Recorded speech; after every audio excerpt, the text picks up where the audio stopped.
let's take a look at our top selections for Dan Illman, Mike Beer. Let's kick off the stakes action at Aqueduct on Sunday, as well as the 50-cent late pick 4 with race number 6. We'll put up the field for the New York Stallion Series. This is the 2-year-old filly division. We're going 7/8 of a mile. As you can see, it is a big overflow field, and the Stallion Lauban, a first crop sire, very well represented in here. He's the sire of the 4 Jill's a Hot Mess. He's the sire of the 11 Lauban and a Prayer. He's got horses in the other division as well. I think he's moving to Kentucky. He's been a pretty good sire since they got started here. It felt like early on, like maybe they would want more distance, but they're starting to sprint. They are effective going long as well. He's a very interesting first crop sire. Really interesting son of Uncle Mo. The horse that they might all have to beat, however, is the 1 Great Destiny. Mike, this is a horse that likes to come from mid-pack, and we throw up the time form U.S. pace projector for this race. I think there's a chance this pace heats up. It's a big field of 2-year-olds. I think some of these horses like to be forward. And Great Destiny, who came from off of it in her debut, she would benefit from a fast pace. What do you think of her cutting back to 7? Yeah, I don't mind her cutting back, especially based on her career debut, Dan. It's not like they're cutting her back to 6. I think cutting back to 7 is fine for her. We'll just, see what she does here in her second career start, because she did look pretty good winning her career debut. But it was over a wet track, and she did get a perfect trip that day. Let's watch that race right now, and you're going to see what Mike's talking about. Jose Lezcano was able to get down to the inside early, and he never moved off the rail. He didn't have to. The rail opened up. Great Destiny shot on through, and she drew away. Now, the runner-up came back to win. Christophe Clement at 12-1 with a first-time starter. That's not bad at all. Should be a fraction of that price against tougher horses, arguably. I guess that it should be a little bit tougher. I mean, this is a big field. There's a lot of filler in here. They put up $250,000 for this race. You're going to get horses to turn up and take a shot at it. A lot of them really do look overmatched, but Great Destiny does it. I mean, she's certainly interested in here, Dan. It's just one of those situations where she got a perfect trip in that race. Now she has to cut back, probably against a couple of better horses. And it's just one of those things where Clement, like every first-time starter he sent out through, October and November and into this month, it just felt like they were all winning. So it was no surprise to see this filly do it. Tangerine Dream, the number 2, is a really well-bred New York bred. I thought the dam in this family is okay. This one's a daughter of Big Brown. And I thought she went fine in her debut in an off-the-turf race. She kind of bombed in her second lifetime start as the favorite. I know she didn't have a very good start that day. Didn't run at all. And they put her on the turf, and she showed brief speed and tired. I think she can be close in here. I prefer to see her in a maiden race. Yeah, me too. Again, I don't, knock them for taking a shot at a big purse here, because I kind of agree with you, Dan. Her career debut wasn't bad at all. But after that, she didn't run well in her second start, even though she didn't get off to a great start in that race. And then last time on turf, it's kind of the surface she's bred for. She was away from the rail. We talked about this the other day. That was early in the Aqueduct meet where you wanted to be on the inside, and she wasn't. But she still didn't run well that day. Shane's Pretty Lady, the number 3, scored at a big price in her debut for Gary Gullo. It was a race where once she got to the outside, she seemed to find her footing, and she just wore those horses down. She didn't do any running in the key sense last time out, first time for Pletcher. I mean, that was a bad performance. I think 7/8 is okay. To me, she's kind of a grindy type that more distance will be fine for her. And Timeform US actually has her relatively close to the pace. Rosario takes the mount. I agree with you that the a slightly longer distance is probably good for her. And if nothing else, this is probably an easier spot than the Key Sense was last time. I mean, everybody except you and me knew that Vacay was going to win that race. Apparently, she took all the money and aired, and the runner-up of that race is pretty good as well. This horse just, she got away last from the gate. Eric Cancel put her to an immediate ride. She could not keep up. She never stopped trying through the stretch. It's not like she got totally left in there, but she was never involved. Jill's a Hot Mess, the number 4, appears to have been privately purchased since her most recent start. And we're going to take a look at that race back at Saratoga on August the 19th. I thought this was a disappointing effort. She was the favorite. I didn't think it was a very strong field at all. She has her chances turning into the stretch, and she just can't push by. By her speed figure of 49, the blinkers are coming off. It's her first time in the Kimmel barn. She'll show speed in here. This filly has always, I think, hinted at something. She's got to show me more, though. Yeah, she's just too slow at this point. And listen, we haven't seen her since the middle of August, so maybe she's going to come back a faster and improved horse here, but she better.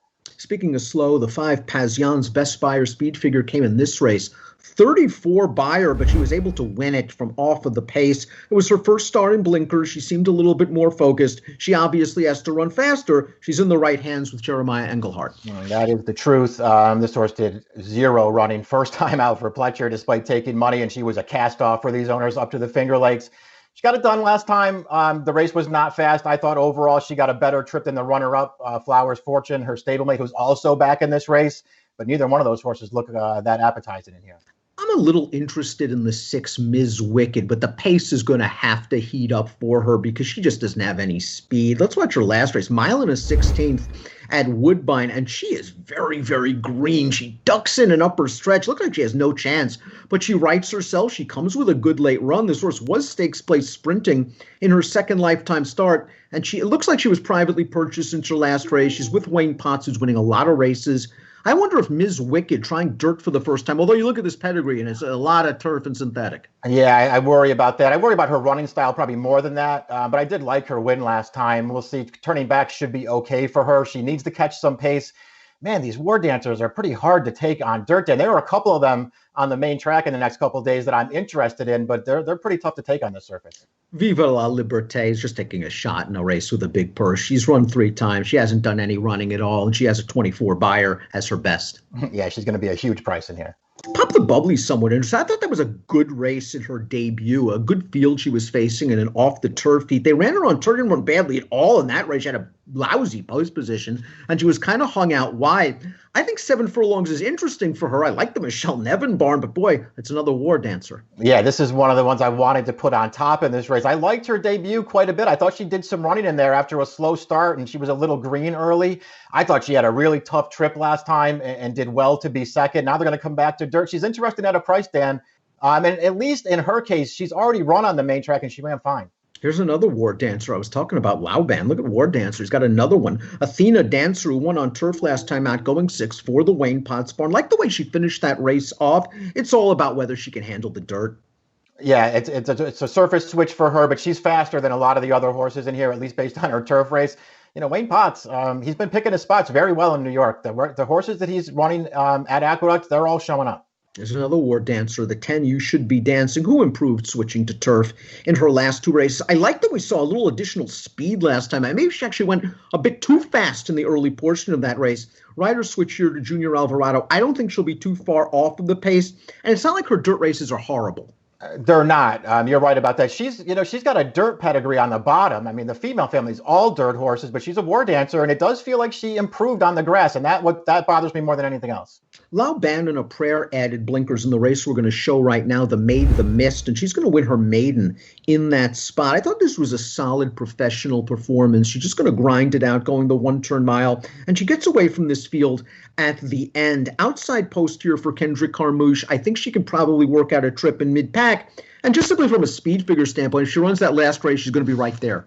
Yeah, it just makes a lot of sense in this race. She ran really well breaking her maiden in the Maid of the Mist last time. Got herself a good trip, but she got that trip because she was pretty handy. I liked the way that she won the race. I know she didn't get figures for her first 2 starts, Dan, but they were open company races at Delaware, and I thought she ran well both times. Bullet workout leading up to this. Very sharp barn, Danny Velasquez. The 12 is Flowers Fortune. I think this horse is interesting. I'm a little concerned that maybe a sloppy track, she's not as effective, but she's run well, I thought, in both lifetime starts. And to me, I think this is the kind of filly that gets lost in the wagering and might make your exotics. Agreed. I mean, I thought that even though she was second to her stablemate there in her career debut, I thought she ran a better race than that filly that day with a really wide trip.